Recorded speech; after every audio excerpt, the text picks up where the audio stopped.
அடுத்ததாக தொடர் சொற்பொழிவாளர் ஆகிய அவரை எப்படி அழைப்பது? ஆன்மீக சொற்பொழிவாளர் என்று அழைக்கலாம் என்று நினைக்கின்றேன். ஏனென்றால் ஆன்மீகத்திலே தோய்ந்து போயிருக்கின்றார் ஐயா ஞான வடிவேல் என்றால் அவரே ஞானம், அதிலும் வடிவேல். அவர் ஆன்மீகத்தை விட்டுவிட்டு எங்கே செல்வார்? அங்கேதான் அவர் செல்ல வேண்டும் என்பதனால் வெள்ளிவாரத்தை பற்றி பேச நம்மளோடு வருகை புரிந்திருக்கின்றார் ஐயா அவர்களை அன்போடு அழைக்கின்றேன். இடையிலே இந்த நிகழ்ச்சியிலே கலந்து கொண்டிருக்கின்ற சாமி மல்லிகா அவர்களை வருக வருக என வரவேற்று வெள்ளிவார தொடர் நிகழ்ச்சியை கண்டு கேட்டு மகிழும்படி அனைவரையும் கேட்டுக் கொள்கிறேன். வாருங்கள் ஐயா ஞான வடிவேல். ஐயா வணக்கம். நான் பேசுறது கேக்குதுங்களா? கேக்குது.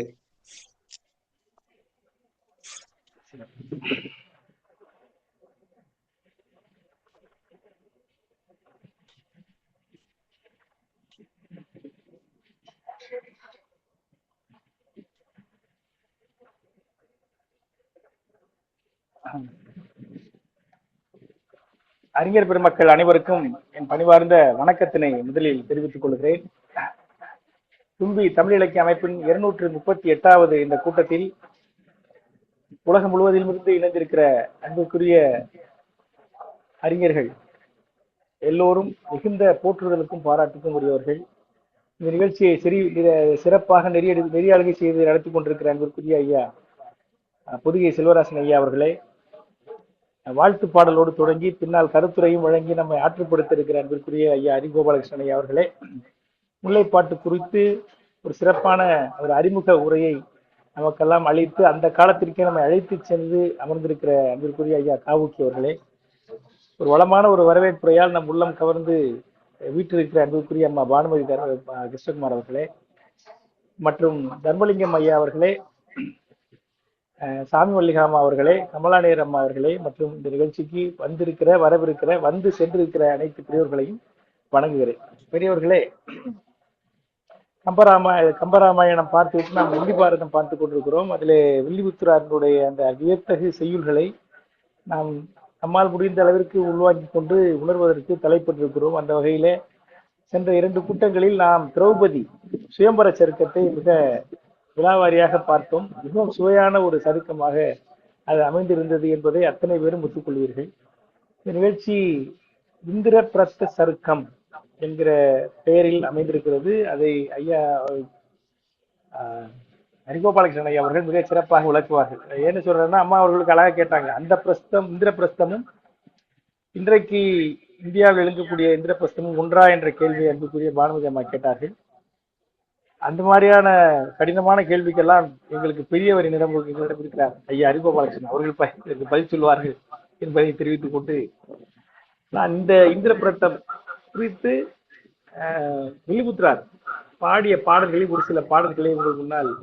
ஐயா ஒரே ஒரு நிமிஷம் குறுக்கிட்டுக்கு மன்னிக்கணும். சொல்லுங்க. அதாவது இந்திரன் வசிக்கின்ற பட்டணம் அது அமராவதி பட்டணம் என்று பெயர். அவர் அந்த அமராவதி பட்டணத்திற்கு இணையாக இந்த பாண்டவர்கள் அதை பற்றி சொல்லுவார், ஞானவடியை சொல்லுவாரு, அமைக்கின்ற நகரம் அமைக்க வேண்டும் என்று சொல்லித்தான் அதற்கு இந்திரனுக்கு இணையான நகரம், இந்திரன் வசிக்கின்ற நகரத்திற்கு அமராவதி பட்டணத்திற்கு இணையான நகரம் என்று சொல்லித்தான் அதற்கு இந்திரபட்சம் என்று பெயர் வச்சார்கள். அம்மா கேட்டதுக்கு கொஞ்சம் மறந்து போயிடக்கூடாது.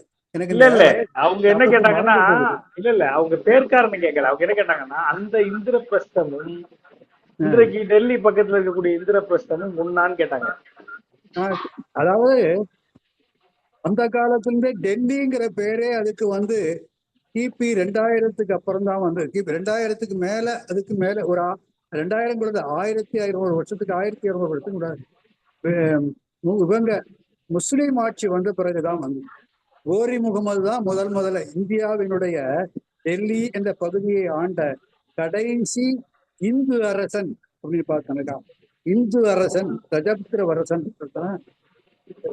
சமிப்தாவினுடைய கணவனாகிய பிருத்திவிராஜ் சௌகான் என்று பெயர். அந்த பிருத்திவிராஜ் வரைக்கும் அதுக்கு பெயர் இந்திரபிரஸ்தம். கனோஜ் இந்திரபிரஸ்தம் அப்படின்னா பேரு. அது நயவஞ்சகமாக அதை கைக்கு படுத்திய பிறகுதான் அதுக்கு டெல்லி என்ற பெயர் அப்ப அது அதான் டெல்லி கூட கூட இருக்கலாம். கிடையாது. டெல்லி கூட இவங்க வச்சது. யாரு? வெள்ளைக்காரன் வச்சது. அந்த டெல்லி என்று சொல்லக்கூடிய கருத்துல வரக்கூடிய அந்த மூன்று பேர் ஒன்றுதான் வைக்கப்பட்டது. அது அப்புறம் ஆக இந்திரபிரஸ்தம் என்பது 1200 1300 ஆண்டுகளுக்கு முன்னால வரை அதுக்கு வழங்கப்பட்ட பேரு பிரயாகராஜ் என்று அலகாபாத் வழங்கப்பட்டது. எல்லா பேரையும் மாத்திட்டாங்க. பிரயாகராஜ் என்ற பெயரை அலகாபாத் என்று மாத்தினாங்க. இந்த மாதிரி நிறைய ஊர்களுக்கு பெயரை மாத்தினாங்க. எல்லாம் முகலாயர்கள் கூட இல்ல, முஸ்லீம் ஆட்சி கோரி முகமதுல இருந்து ஆரம்பிச்சது. அது அப்போதான் பெயர் மாற்றங்கள் நிறைய நடந்தது. இல்ல அப்போ இருந்த இந்திரபிரஸ்தமும் டெல்லியாக இருக்கிற இந்திரபிரஸ்தமும் ஒண்ணான்னு கேக்குறாங்க. ஒண்ணுதான். அஸ்தினாபுரம், இந்திரபிரஸ்தம் ரெண்டு அடுத்தடுத்து இருக்கக்கூடியவை. அதுதான் அதுதான் இன்னைக்கு இன்றைய டெல்லி. சரி, அருமை. சிறப்பு. இன்றைக்கு இந்திரபிரஸ்த சருக்கம் அதுல என்னன்னா, திரௌபதியை திருமணம் செய்து கொண்டு பாண்டவர்கள் அந்தனர் வடிவத்திலே அந்த வேத்திரகிய நகருக்கு அந்த தன்னுடைய தாயாரை பார்ப்பதற்கு வருகிறார்கள். ஒரு ஐயம் கொண்டு வந்துள்ளோம், அதை என்ன செய்வது என்று அவள் கேட்கும் பொழுது அவள் வழக்கம் போல பகிர்ந்து உண்ணுகள், பங்கிட்டு உண்க என்று சொல்லிவிடுகிறாள். பிறகு அதை தெரிஞ்சு அதற்கு பிறகு 5 பேரும் திருமணம் செய்து கொள்ள ஆசைப்படுவது எல்லாத்தையும் பார்த்தோம். அதுக்கான கருத்தை, அந்த கதைகளை, முன்கதைகள் எல்லாம் பார்த்தோம் நம்ம.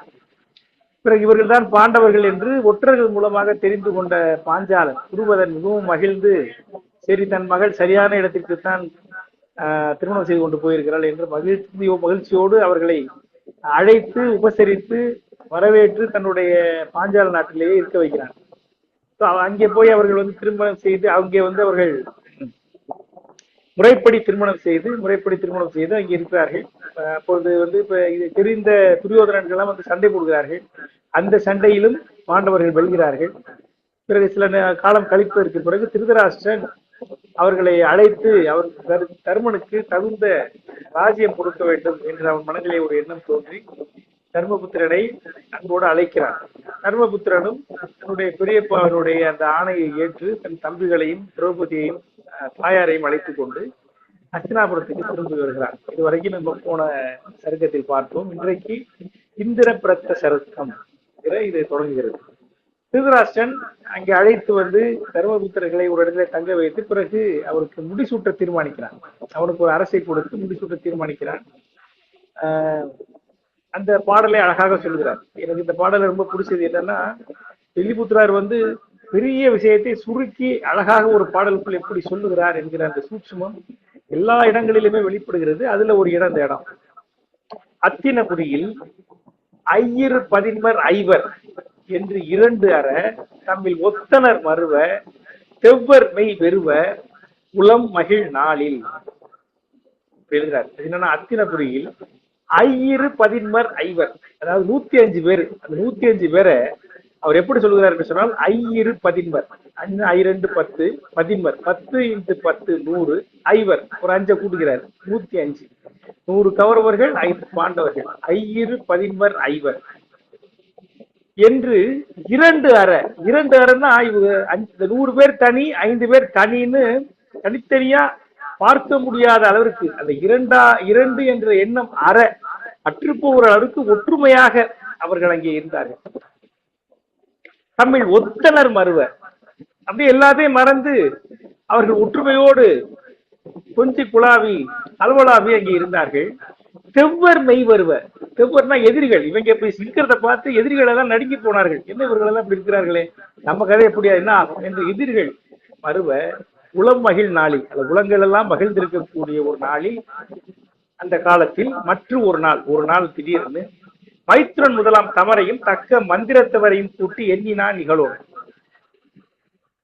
அது அங்க இருக்கக்கூடிய அவனுடைய மைத்துனனையும் மற்ற அந்த மந்திரத்தவர் வேதியர்களையும் அழைத்து திருதராஷ்டிரன் எண்ணுகிறான். தர்மபுத்திரனுக்கு திருமணம் செய்ய பட்டம் சூட்ட வேண்டும் என்று எண்ணுகிறான், மகுடம் சூட்ட வேண்டும் என்று எண்ணுகிறான். அதை சொல்லுகிறார் விழுங்குகிறார். அதை மிக அழகாக சொல்கிறார். அத்தினபுரியில் ஐயிரு பதின்மர் ஐவர் என்று 2 அற, அவர்கள் 2 பட்டவர்கள் என்கிற அந்த எண்ணம் அற, தம்மில் ஒத்தனர் வருவ, ஒன்றாக அவர்கள் கலந்திருக்க, செவ்வர் மெய் வருவ, எதிரிகள் எல்லாம் நடுங்க, உளம் மகிழ் நாளில் ஒரு நாள் நிகழ்ந்தது என்று சொல்கிறார். பிறகு தர்மபுத்திரனுடைய பட்டாபிஷேகம் நடக்கிறது. அதை ஒரு 4 கவிதைகளில் வில்லிபுத்திரார் சொல்லுகிறார். இது தர்மபுத்திரனுடைய பட்டாபிஷேகம் நடக்கிற பொழுது நம்ம அறியாமல் இயல்பாகவே ராமனுடைய பட்டாபிஷேகம் நினைவுக்கு வந்துவிடும். அந்த பாடலை அழகாக கம்பர் வகுத்திருக்கிறாரோ அதற்கு இணையாகவே இவர் வகுத்திருக்கிறார் என்று சொல்ல வேண்டும். ஆனால் இது வேற முறையில் ஒரே பாட்டுல சொல்லிடுறார். நம்ம சொல்லுகிறார் பாருங்கள். அதாவது என்னன்னா, இன்றைக்கு அபிஷேக நாள் என்று முடிவு செய்து நாடு முழுவதும் பறை அறிவித்து மக்கள் எல்லாம் மகிழ்ச்சி பெற அந்த அரண்மனையில எல்லோரும் கூடுகிறார்கள். கூடுகிற பொழுது வியாசன், பிறகு கௌமியன் என்று சொல்லக்கூடிய 2 முனிவர்கள்.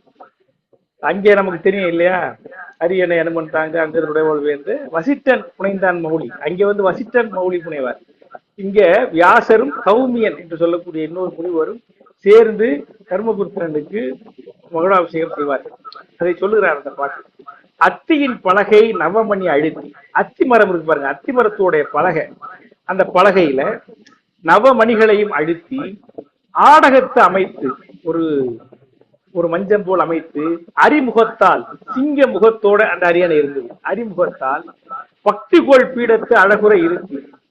ஒரு அத்தி மரத்து பலகையில நவமணிகள் எல்லாம் அமைச்சு அதை வந்து ஒரு சிங்க முகத்தோடு இருக்கக்கூடிய ஒரு இருக்கையில மிக அழகாக அவனை அமர்த்தி பசும் பொன்னின் தசும்புகள் நிறைந்த சுத்த நீர் வியாதன் கௌமியன் முதலோர் சொரிந்தனர். அந்த பொற்குடம், தங்க குடம், அந்த தங்க குடத்தில் இருக்கக்கூடிய நீரை வியாச முனிவரும் கௌமியனும் தர்மபுத்திரனுடைய தலைமேல் சொரிந்து அந்த மகுடாபிஷேகத்தை செய்கிறார். அது எப்படி இருக்கிறதா? ஊமை சொல்லுகிறார். சோமன் வந்து உதித்து சித்திரகிரியின் நெடுநிலா வெள்ளம் சீருடன் வழிய வார்த்தனவே என்று சொல்லுகிறார். சோமன்னா நிலா, சந்திரன். சந்திரன் வந்து ஒரு மலை மேல வந்து இருந்து அந்த மலையிலிருந்து தன்னுடைய ஒளி வெள்ளத்தை அந்த மலையில் வழிகிற மாதிரி வீசுகிறான். அழகா கற்பனை சொல்றாரு. அதாவது ஒரு 2 மலை இருக்கு, 2 மலைக்கு நடுவுல வந்து ஒரு மலை இருக்கு, அந்த மலைக்கு மேல அந்த உச்சியில் வந்து சந்திரன் வந்து நிற்கிறது. நின்று அந்த சந்திர ஒளி அந்த மலை முழுவதும் பரவி அந்த மலை பளிச்சென்று தெரிகிறது. அது எப்படி இருக்கு என்று சொன்னால், சந்திரன் அந்த ஒளியாகிய வெள்ளத்தை அந்த மலையில் வழிந்து ஓடுகிற ஒரு ஆறு போல ஓட விடுவது போல அந்த பொற்குடத்தில் இருந்த நீரை வியாசனும் கௌமியனும் கர்மனை அறிமுகத்தால் யானை சிங்க முகம் கொண்ட ஒரு பீடத்திலே அத்திமர பலகையிலே எல்லா நவமணிகளையும் அழுத்தி செய்யப்பட்ட அந்த பலகையிலே அவனை அமர வைத்து பொற்குடத்தில் இருக்கிற நீரை சுரிந்து அவனுக்கு மகுடாபிஷேகம் செய்தார்கள் என்று எழுதுகிறார். இங்க வந்து இவர் தாங்கினார், அது தாங்கினதா இல்லை. இது வந்து இயல்பா அங்கே வசிட்டன் புனைந்தான், இங்கே வந்து யார் பண்றார்கள்? அந்த சடங்குகளை வியாசனும் கௌமியனும் செய்கிறார்கள். அந்த மகுடாபிஷேகம் பிடித்த பிறகு தர்மன் எப்படி இருக்கிறான் என்று சொன்னால், உதயமால் வரையில் உதய ராகத்தோடு உதித்த தேர் உதயன் என்று உரைப்ப சொல்கிறார். அதாவது விடியற் காலையில தேர், அதாவது தன்னுடைய தேர்களை பல புறவிகள் பூட்டிய தேரிலே வருகிற சூரியன் மாதிரி இருந்தானா யாரு? தசரதன். ஐயோ, தர்மபுத்திரன் அப்படி இருந்தான் என்று வில்லிபுத்திரார் எழுதுகிறார். அப்படி பட்டாபிஷேகம் முடிகிறது. பிறகு தன் தம்பியர்கள் எல்லாம் சூழ, தம்பியர்கள் 105 பேர் சூழ யானை வளம் வருகிறான். யானை மீதேறி நகர்வளம் தர்மன் வருகிறான். பிறகு திருதராஷ்டிரனுடைய ஏவலால் அவர்கள் எல்லாரும் காண்டவ பிரத்தம் என்கிற ஒரு ஊரை சேர்கிறார். கொஞ்ச நாள் இருக்கிறார்கள். இருந்ததுக்கு பிறகு சரி, அரண்மனை உனக்கு வேணும், உனக்கென்று ஒரு நாடு வேணும், என்ன பண்ணலாம் என்று யோசிக்கிற பொழுது ஒரு யோசனை வருது. இவர்களுடைய முன்னோர்கள், அதாவது பாண்டவர்கள் கௌரவர்களுடைய முன்னோர்கள் ஒரு காலத்துல காண்டவ பிரத்தம் அப்படிங்கிற ஒரு ஊர்ல கோட்டையெல்லாம் கட்டி காட்டுக்குள்ள இருந்திருக்கிறாங்க. அந்த இடம் வந்து இப்பொழுது சிதிலமாகி அந்த கோட்டைகள் எல்லாம் இடிந்து அதனுடைய பொலிவை இழந்து காடுகள் மண்டி போய் இருக்கிறது. அந்த தேசத்துல நீங்க போகலாம் அப்படின்னு திருதராஷ்டிரன் சொல்றான். தர்மபுத்திரன் ஏற்றுக்கொள்கிறான். நம்ம முன்னோர்கள் இருந்த இடம், வழியா வாழ்ந்த இடம், செழிச்ச இடம், சரி நம்ம அங்கேயே போயிடுவோம், இவங்களோட நாட்டுல இருக்கிறத காட்டிலும் காட்டுக்கு போயிடுவோம் அப்படின்னு சொல்லிட்டு அவங்க முடிவு பண்ணி என்னமோ தெரியல, காண்டவ பிரத்தம் அப்படிங்கிற இடத்துக்கு நாங்க செல்லுகிறோம் என்று சொல்லி அவர்கள் திருதராஷ்டிரனை விடைபெற்றுக் கொண்டு கிளம்பி வந்து விடுகிறார்கள். அப்படி அந்த காட்டுக்குள்ள அந்த பாழடைந்த கோட்டைகள் இருக்கக்கூடிய அந்த இடத்தை அவர்கள் வசிக்க வேண்டும் என்று முடிவு பண்ணதற்கு பிறகு அவர்களுடைய உளமகிழ்ந்த உளம் கவர்ந்த உறவினனாகிய கண்ணன் உடனடியாக அங்கே வந்து அவர்களுக்கு உதவி செய்கிறார். என்ன செய்கிறார் என்று சொன்னால், அந்த இடத்தை சீர்திருத்தி அதை ஒரு பெரிய நகரமாக மாற்றி அரண்மனையெல்லாம் கட்டி கொடுத்து அவர்கள் ஆட்சி புரிகிற அளவிற்கு ஒரு அற்புதமான நகரமாக அந்த நகரத்தை ஆக்க வேண்டும் என்று ஆசைப்பட்டு அங்கே கண்ணன் வந்து அதற்கான வேலைகளை செய்கிறான். அதற்கான கண்ணன் அங்க வந்து என்ன பண்ணுகிறான்னா, இந்திரனோடு விஸ்வகர்மாவையும் வருவிக்க கண்ணன் அங்கே வந்து இந்திரனை அழைச்சு விஸ்வகர்மாவை அழைச்சு இங்க வந்து ஒரு நகரத்தை நீங்கள் அமைக்க வேண்டும் என்று ஆணையிடுகிறார். ஆணையிட்ட பிறகு கண்ணன் சொன்னதுக்கு பிறகு அவர்கள் செய்யாமல் இருக்க வேண்டுமா? விஸ்வகர்மா அங்கே ஒரு சிறந்த நகரை அமைக்கிறான். அதை கண்டு எல்லோருமே வியந்து போகிறார். அனைவரும் வியந்து போகிறார்கள். அதை மிக அழகா விழாவாரியா பாடிக்கிறார். எனக்கு ரொம்ப ஆச்சரியமானது, வில்லிபுத்திரார் பொதுவா பிரிச்சு பாட மாட்டாரு, வர்ணனை ரொம்ப பண்ண மாட்டாரு. ஆனா இந்த இடத்தை மட்டும் ரொம்ப அழகாக விரித்து பல பாடல்கள் அவர் பாடியிருக்கிறார். அந்த ஊர் எப்படிப்பட்டது, அந்த ஊரில் எப்படிப்பட்ட மக்கள் இருந்தார்கள், என்னென்ன ஒளிகள் எல்லாம் கேட்டன, எந்த மாதிரியான மாட மாளிகைகள் கூட கோபுரங்கள் எல்லாம் இருந்தன, என்னென்ன அழகு அதுல இருந்தது, வளங்கள் என்னென்ன இருந்தன, அப்படியெல்லாம் சொல்லி விழாவாரியாக நிறைய பாடல்களை வில்லிபுத்திரார் பாடுகிறார். அதில் 1-2 நான் சொல்றேன். மரகதம், கோமேதகம், துகிர், தரளம், வைரம், வைதூரியம், நீலம், எரிமணி, புருடராகம் என்று இவற்றிற்கு ஆகரம் இந்த மாநகர் என்று அறிமுதல் இமையோர் அனைவரும் புகழ்ந்தார். ஆடக பொறுப்பினை அடித்து தரணியில் நகர் ஒன்று அமைத்தவா என்று தபதேரியாவரும் வியந்தாருங்கிறார். அதாவது இந்த நகரத்துல பொதுவா இப்ப நம்ம ஒரு நகரம் கட்டினோம்னா என்ன கட்டுவோம்?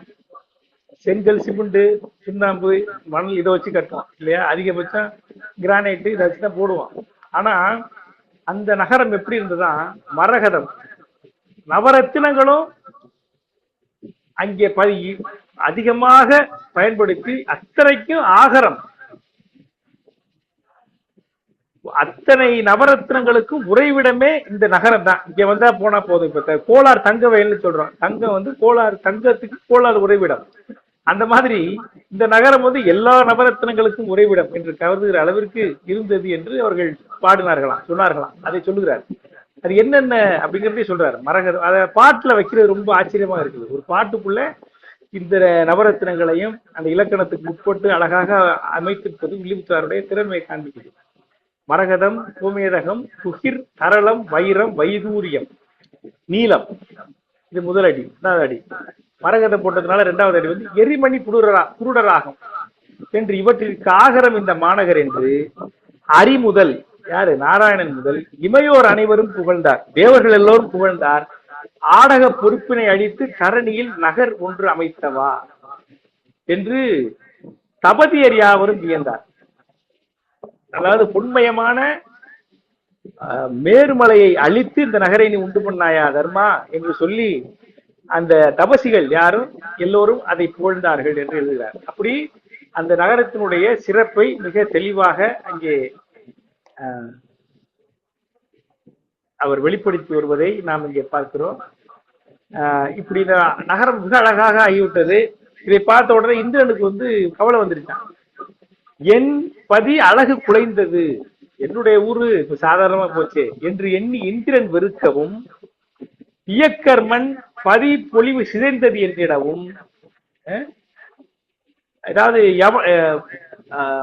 மன்யசர்களுக்கு அரசனான குபேரன் வந்து குபேரனுடைய ராஜ்யமும் அவனுடைய நகரமும் குபேர நகரமே பொலிவிழந்து விட்டது என்று அவனும் வருத்தப்படவும், மற்றுள்ள வானவர் பதிகள் எல்லாம் புன்பதியாகி போயின எனவும், மற்ற எல்லா தேவர்களுடைய நகரங்களும் சாதாரண பதிகளாக ஆகி போய்விட்டன எனவும், புறையர் புந்தியால் புவிமேல் நன்பதி இது ஒன்று இயற்றினான் என்று நாரணாதிகள் துதித்திடவும் எழுதுகிறார். ரொம்ப அழகான பாட்டு இது. அதாவது வில்லிபுத்திராருடைய கம்பர் மாதிரி அழகா இருக்கு அந்த பாட்டு. பாருங்க, என்பதி அழகு குலைந்தது என்று எண்ணி இந்திரன் வெறுக்கவும், இயக்கர்மன் பதி பொழிந்தது என்றிடவும், மற்றுள்ள வானவர் பதிகள் புன்பதி ஆகி போயின எனவும், புறையர் புந்தியால் குழிமேல் நன்பதி இது ஒன்று இயற்றினான் என்று நாரணாதிகள் துதித்திடவும். எல்லாரும் இந்திரன் தன்னுடைய பதி போச்சு, என்னுடைய புலி விழுந்து போயிடுத்து, குபேரன் தன்னுடைய நாடு வேல்யூ இல்லாம போயிடுது, தேவர்கள் எல்லாம் எங்களுடைய இல்லங்கள் எல்லாம் எங்களுடைய நகர்கள் எல்லாம் ஒன்றுமே இல்லாமல் போய்விட்டன என்று புவி மேல் எண்ணுகிற அளவிற்கு புவி மேல் நன்பதி, அப்படிப்பட்ட சிறந்த பதி வேறு ஒன்றும் இல்லை என்கிற அளவிற்கு அந்த மாநகரம் சிறப்பாக இருந்தது என்று அழகாக அந்த பாடலில் பாடுகிறார். அப்படிப்பட்ட நகரத்திற்கு விஸ்வகர்மா படைத்ததற்கு பிறகு கண்ணன் அங்கே வந்து ஐயா சொன்னது மாதிரி அந்த இடத்துக்கு இந்திரபிரஸ்தம் என்று பெயரிடுகிறார். இந்திரபிரஸ்தம், இந்திரபிரஸ்தம் என்கிற பெயரை இந்திரன் பெயரால் இந்திரபிரஸ்தம் என்கிற பெயரை கண்ணன் அங்கே இடுகிறார். அந்த நகரனுடைய மாண்பு எப்படிங்கிறது அடுத்தடுத்த பாடல்கள்ல விளாவாரியா சொல்றாரு. அவருக்கு என்னமோ இந்த இடத்துல கொஞ்சம் ரிலாக்ஸா நிறைய பாடல்கள் பாடியிருக்கிறார். இமையவர் பதியில் உள்ள, அதாவது மற்ற இடத்துல எல்லா தேவலோகத்துல உள்ள எல்லாமே இங்க இருக்கு, ஆனா இங்க இருக்கிற எது எல்லாமே தேவலோகத்துல இல்லை. ரொம்ப அழகா இருக்கு இந்த இடம். அதாவது தேவலோகத்துல இருக்கிறது எல்லாம் இங்க இருக்கு, ஆனா இங்க இருக்கிற எல்லாமே தேவலோகத்திலே இல்லப்பா என்று சொல்லுகிறார். இமையவர் பதியில் உள்ளன யாவும் இங்கு உள, இங்கு மற்ற உள்ள அமைவுறு பொருள்கள் அங்கு இல. இமையவர் பதியில் உள்ளன யாவும் இங்கு உள, மற்ற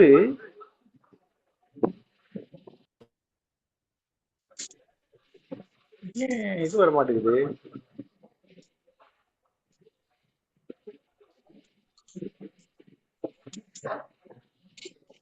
இங்கு உள்ள இமயவர் பதியில் உள்ளன யாவும் இங்கு உள்ள, இங்கு மற்ற உள்ள அமைவுறு பொருள்கள் அங்கு இல எனுமாறு அமைந்த வான் தொல்பதி அழகை சமைவுற விரித்து புகழ்வதற்கு முன்பில் சதிர்முகத்தவனும் மெய் தளரும். சதுர்முகத்தவனா யாரு? பிரம்மன். இதை வந்து விரித்து சொல்வதற்கு பிரம்மனுக்கே உடம்பு களைச்சி போய்விடும். நமர்களால் நவில முடியுமோ? இப்படி இருக்கும் பொழுது நம்மை போன்றவர்களால் இதை சொல்ல முடியுமா என்று வியந்து வியந்து அந்த அழகனுடைய அழகை வந்து பாடுகிறார். நகருடைய அழகை அவர் பாடுகிறார். அப்புறம் ரொம்ப விரித்து பாடுகிறார். அந்த நகரில் வந்து என்னென்ன வீதிகள் எல்லாம் இருந்தன, மக்கள் எல்லாம் என்னென்ன இருந்தார்கள், என்னென்ன சத்தங்கள் எல்லாம் கேட்டன, அல்ல மங்கள ஓசைகள் என்னெல்லாம் கேட்டது, என்னென்ன சிற்பங்கள் எல்லாம் இருந்தன, என்னென்ன அந்த மங்கள பொருள்கள், மணப்பொருள்கள், அகில், சந்தனம், மான்மத நாவியின் குளம், முத்து, பவளம், செம்மணி, மரகதம், இப்படி என்னெல்லாம் இருந்ததுன்னா ரொம்ப விழாவாரியாக அவர் பாடுகிறார். வளத்தோடு அந்த நாடு இருந்தது என்பதை அழகாக சொல்கிறார். ஒரு ஒரு மயக்க அணியில ஒரு 2 பாடல் எழுதியிருக்காரு. அது ரொம்ப சிறப்பா இருந்துச்சு. அதாவது அன்னங்கள் இருக்காங்க, ஒரு பெரிய கோட்டைகள் இருக்கின்றன. அந்த கோட்டைகள் உயரத்துல வந்து வெள்ளை கொடிகள் பறக்கின்றன, வெள்ளை கொடிகள் பறந்து கொண்டிருக்கின்றன. இந்த அன்னங்கள் என்ன பண்ணுதான், இந்த தரையிலையோ அந்த சின்ன ஒரு மரத்தின் மேலே இருக்கக்கூடிய அன்னங்கள் என்ன பண்ணுதான், அந்த மேல வந்து இவ்வளவு அழகா அந்த பெண் அன்னங்கள் ஆடிக்கொண்டிருக்கிறது. அந்த கொடிகள் வந்து ஆடுவது வந்து பெண் அன்னங்கள் மாதிரி இருக்காங்க. ஆகவே பெண் அன்னங்கள் ஆடிக்கொண்டிருக்கிறதே என்று இந்த அன்னங்கள் எல்லாம் பறந்து போய் அது கூட குளவலாம் என்று சொல்லிக்கொண்டு மேலே போய் அங்கே போன உடனே அந்த கொடியை பார்த்த உடனே அதுக்கு கொடின்னு தெரியல, ஆனால் இது அன்னம் இல்லை, தெரிஞ்சு போச்சு. இது அன்னம் இல்லை, ஆனால் இது கொடியும் இல்லை, கொடியில் அதுக்கு தெரியல. ஆகவே அன்னம் இல்லை. ஆனா அது என்ன நினைக்குதுன்னா, வானத்தில் இருக்கக்கூடிய மேகம் தான் அப்படி வெள்ளையாங்கன்னு வந்து ஆடிக்கிட்டு இருக்கோ என்று பயந்து அங்கேருந்து கீழே குதித்து அந்த நடுக்கத்தோடு தன்னுடைய அந்த கூட்டுக்குள்ளே உடைந்து போய் கிடந்தன என்று எழுதுகிறார். அழகான காட்சி. அதாவது அப்புறம் என்ன அர்த்தம், அந்த கோட்டைகள் மேல இருக்கக்கூடிய கொடிகள் அந்த மேகத்துக்கு உரசி கொண்டிருக்கிற அளவிற்கு அந்த கொடிகள் உயரமான கோட்டைகள் இருந்தன அப்படிங்கிறத அன்னத்தோடு ஒத்துகிறார். அன்னம் மேலே இந்த கோட்டை மேலே ஆடுகிற அந்த வெண் கொடிகளை பார்த்து அவையும் அன்னங்கள் நினைத்து அவற்றோடு குளவலாம் என்று நினைத்து மேலே பறந்து போய் போனதற்கு பிறகு ஐயோ இது மேகம்ல இங்க சுத்திக்கிட்டு இருக்கு என்று அதை தெளிந்து அங்கே நேர பற்றி கீழே வந்து வீட்டுக்குள்ள போய் ஒதுங்கிக்கிற மாதிரி தன்னுடைய கூட்டுக்குள் போய் அடைந்து கொண்டன என்று ஒரு மயக்க அணிகளே ஒரு அற்புதமான பாட்டை எழுதுகிறார். இப்படியெல்லாம் நிறைய பாடல்களை கொடுத்து அந்த நகரினுடைய அழகை அழகாக அங்கே காண்பிக்கிறார் வில்லிபுத்தர். பிறகு பாண்டவர்கள் மிகுந்த மகிழ்ச்சியோடு அந்த இந்திரபிரஸ்தம் நகரில் குடிபோகிறார்கள். பிறகு விஸ்வகர்மாவை அழைத்து அந்த விஸ்வகர்மா அவர்களை கூட்டுக் கொண்டு போய் கோபுரத்தின் உச்சியில் அமைச்சு அந்த நகரத்தினுடைய சிறப்பை எல்லாம் அவர்களுக்கு எடுத்து சொல்லுகிறான். நகரினுடைய சிறப்பை பார்த்து பாண்டவர்கள் மகிழ்ந்து போகிறார்கள். எல்லோரும் பலவாறு வியந்து போகிறார்கள். எப்படிப்பட்ட பாண்டவர்கள், அரக்கு மாளிகைக்கு அனுப்பப்பட்ட பாண்டவர்கள். தீ வைத்து கொளுத்தப்பட வேண்டும் என்று தீயவர்களால் திட்டம் தீட்டப்பட்ட பாண்டவர்கள் ஒன்றுவதற்கு இடமில்லாமல் உயிரை காத்துக் கொள்வதற்காக வனத்திற்குள் புகுந்து இடும்பருடைய வகனத்துக்குள் புகுந்து சண்டை போட்டு உயிரை காப்பாற்றிக் கொண்டு அந்த வேத்திரகியம் என்று சொல்லக்கூடிய அந்த ஊரிலே அந்தனராக பிச்சை எடுத்துக்கொண்டு ஒரு வீட்டிலே தங்கிய பாண்டவர்கள் இன்றைக்கு இப்படிப்பட்ட இந்திர நகரை ஒத்த இந்திரபிரத்தத்தை உருவாக்கி கொண்டு அங்கே அவர்கள் அமைகிறார்கள். இதுதான காலங்கிறது வந்து நம்மளை கீழையும் ஏறக்கும் மேலையும் ஏற்றுக்கிறதுக்கு ஒரு எடுத்துக்காட்டு. இதற்கு அதுக்கு என்ன ஒரு வித்தியாசம் அப்படின்னு பாத்தீங்கன்னா, அந்த முற்பகுதியில அந்த இடைவேளைக்கு முன்னாடி வரைக்கும் திரௌபதி இல்லை. திரௌபதி வந்ததற்கு பிறகு அவளுக்கு அவர்களுக்கு இப்படிப்பட்ட ஏற்றம் வருகிறது. அப்படின்ற ஒரு பெண் வந்து விட்டால் அவர்களுடைய வாழ்க்கையிலே மகிழ்ச்சி பெருகும், மங்களம் பெருகும் என்பதற்கு எடுத்துக்காட்டாக கூட இதை சொல்லலாம். அப்படி இந்திரபிரத்தம் என்கிற நகரிலே அவர்கள் மிக அழகாக அங்கே குடியேறுகிறார்கள். குடியேறிய பிறகு தர்மன் வந்து விஸ்வகர்மாவுக்கு மிகுந்த மகிழ்ச்சியோடு நன்றி சொல்லி விடையெல்லாம் கொடுத்து அனுப்புகிறான், பரிசெல்லாம் கொடுத்து அனுப்புகிறான். கண்ணனுக்கு நன்றி சொல்லுகிறார்கள். கண்ணன், இந்திரன் எல்லாரும் அவர்களுடைய பதிக்கு அவர்களுடைய ஊர்களுக்கு திரும்பி போகிறார்கள். அங்கே தர்மன் தன்னுடைய தம்பிகளோடு சிறப்பாக அரசாண்டு வருகிறான். சிறப்பாக அரசாண்டு வருகிற பொழுது ஒரு நாள் அங்கே நாரத முனிவன் வருகிறான். பாண்டவர்கள் அந்த நாரத முனிவனை உபசரிக்கிறார்கள். உபசரிக்கிற பொழுது இது ஒரு ரொம்ப சிறப்பு. என்னன்னா, வந்து ஒரு நல்ல செயலை செய்து விட்டு போகிறார் நாரத முனிவர். இதை படிக்கிற பொழுது என்னுடைய சிந்தனை எல்லாம் எங்கெங்கயோ போச்சு. நான் ஒண்ணு சொல்றேன். வரம்மிகு கற்பினாலும் மாமியும் வணங்கி நிற்க. வரம்மிகு கற்பினால்னா என்ன அர்த்தம்? கற்பினால், வரம்மிகு கற்பினால்னா என்ன அர்த்தம்? யாரு? திரௌபதி.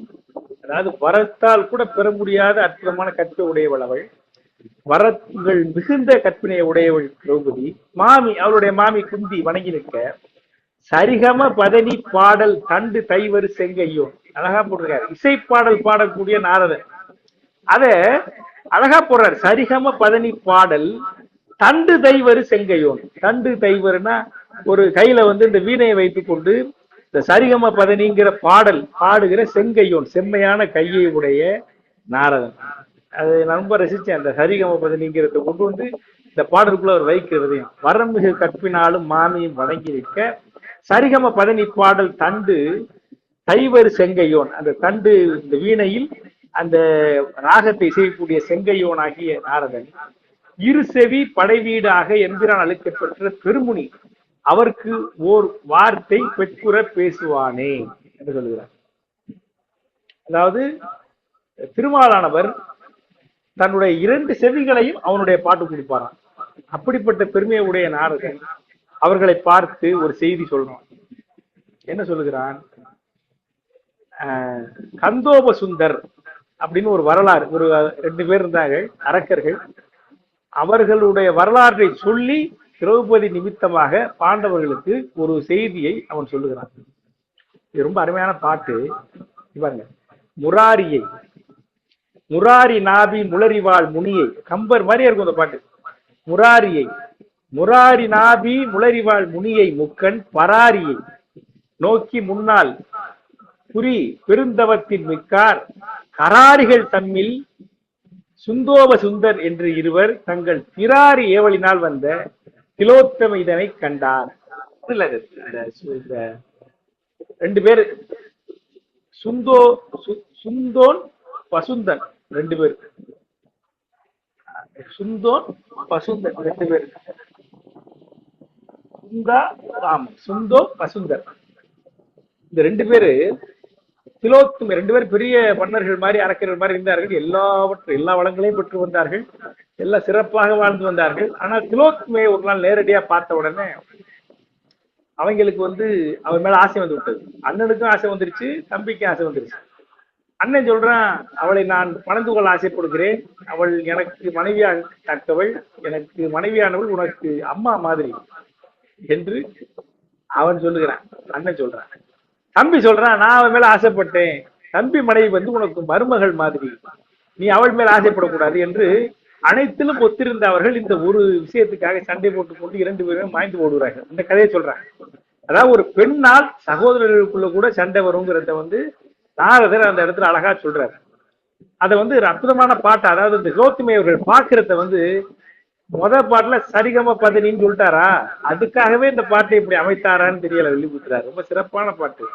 முராரியை முராரி நாவி முளரிவாள் முனியை முக்கன் பராரியை நோக்கி முன்னால் புரிதவன் தவத்தின் மிக்கார் கராரிகள் தம்மில் சுந்தோப சுந்தர் என்று இருவர் தங்கள் திராரி ஏவலினால் வந்த திலோத்திமிதனை கண்டார். நலமா அழகா போட்டுருக்காரு. முராரினா யாரு? முராரினா யாரு? திருமால். முராரி நாபி முளரிவாள் முனி அப்படின்னா யாரு? அவனுடைய நாபி கமலத்தில வாழக்கூடிய முனியாகிய பிரம்மன். முக்கன் பராரி. முக்கன் பராரினா யாரு? சிவபெருமான். இவர்களை நோக்கி குறித்து முன்னால் பெருந்தவத்தின் மிக்கார், அவர்கள் மேல பெரும் தவம் செய்து அதனால் படம் பெற்றவர்கள். கராரிகள் தம்மில் அசுரர்களினுடைய அசுரர்கள், கராரிகள்னா அசுரர்கள், அவர்கள் தம்மில் சுந்தோப சுந்தர் என்று இருவர், சுந்தோபன் சுந்தோன் வசுந்தோன் என்கிற 2 பேர் தங்கள் திராரி ஏவலினால் வந்த, தங்களுக்கு வழிப்பகையாகிய இந்திரனுடைய ஏவலினால், திராரினா எதிரி, எதிரினுடைய ஏவலினால் வந்த திலோத்துமையை அவர்கள் கண்டார்கள் என்கிற அந்த வரிய பாடல் நிகழ்ச்சியை அற்புதமான பாடலாக வெளிப்படுத்துகிறார் சொல்கிறார். அதற்கு பிறகு காண்டலும் அவள் மேல் வைத்த காதலால் உழந்து நெஞ்சில் ஈண்டிய துயரத்தோடும் இருவரும் நயந்த பொழுது அப்பூன்தகு பொழிவினால் தன் பொருட்டு அமர் தம்மில் பூண்டு மாண்டனர் என்னும் வார்த்தை மாநிலம் அறியுமன்றே. அவளை பார்த்து நயந்து காதல் பூண்டு ஒருத்தர் கூட சண்டை போட்டு மாண்ட போனார்கள். இந்த கதை எல்லாருக்கும் தெரியும் இல்லையா? இதை சொல்றாரு, குறிப்பா சொல்றாரு. இந்த மாதிரி ஒரு பெண் விஷயமாக அண்ணன் தம்பிக்குள்ள அடிச்சுக்கிடுவாங்க. அந்த மாதிரி நீங்கள் திரௌபதியை திருமணம் செய்து கொடுக்கிறீர்கள், இவளை திருமணம் செய்து கொண்டு வாழுகிற விஷயத்தில் உங்களுக்குள்ள சண்டை வந்துடக்கூடாது அப்படின்னு சொல்றாரு. அப்படின்னு சொல்லி அழகா சொல்றாரு. என்ன சொல்றாருன்னா, நீங்கள் ஒரு வருடத்துக்கு ஒருவரோடு அவள் வாழ வேண்டும் என்று சொல்கிறார்.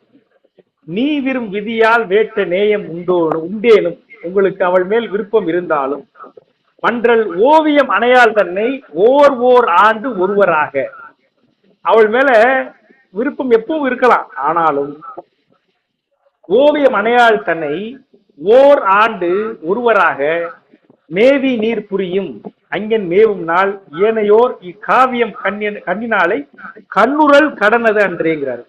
அந்த ஒரு வருஷம் ஒருத்தரோட வாழ்வா, மற்ற 4 பேரு அவளை கண்ணால கூட பார்க்க கூடாது, கண்ணால கூட அவளை பார்க்க கூடாது.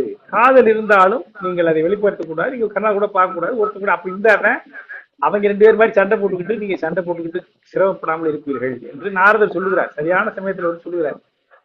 அப்பொழுது மீது 4 பேர் என்ன பண்றதுன்னா, நீங்க போய் புண்ணிய புலன்கள் ஆடப்போவதே உறுதி. நீங்க போய் அந்த 4 பேரும் அந்த சமயத்துல அவரவர்கள் புண்ணிய தீர்த்தங்களை நீராடி விட்டு வாருங்கள், வேற இடத்துல உங்களுக்கு கடமையை தெரியுங்களா, அவன் கண்ணை கூட அவன் கண்ணால பார்க்காதீங்க என்று சொல்லிவிட்டு பண்டிதன் விசும்பில் போனான் என்று சொல்லி அவன் வானத்திலே மறைந்து போனான். நாரதருடைய உரைத்தபடி 5 பேரும் மனைவியோட வாழ்கிறார்கள். அதாவது தேவர்களுடைய வாழ்நாளில் ஒரு ஆண்டுங்கிறது எவ்வளவோ அதை நம்முடைய வாழ்நாளுக்கு கணக்குப்பட்டு, தேவர்களுடைய ஆட்சி காலத்து தேவர்களுடைய காலண்டர் படி ஒரு வருடம் எவ்வளவோ அதை நமது மானிட கணக்குப்படி எவ்வளவு வருடமோ அந்த ஒரு வருடம் ஒருவரோடு திரௌபதி வாழ்ந்தாள். இப்படி 5 பேரோடும் அவள் வாழ்கிறாள் என்று அந்த இந்திரபிரத்தம் சருக்கமானது மிக அழகாக முடிகிறது. இதை படிக்கிற பொழுது எனக்கு என்ன தோணுச்சுன்னா, ஒவ்வொருவருடைய வாழ்க்கையிலும் இந்த மாதிரியான செய்திகள் வரும். இந்த இடத்துல இந்த காவியத்தினுடைய படிக்கிறதுனுடைய அர்த்தமே அதான். அதுல இருந்து என்ன கிடைக்குதுங்கிறதுல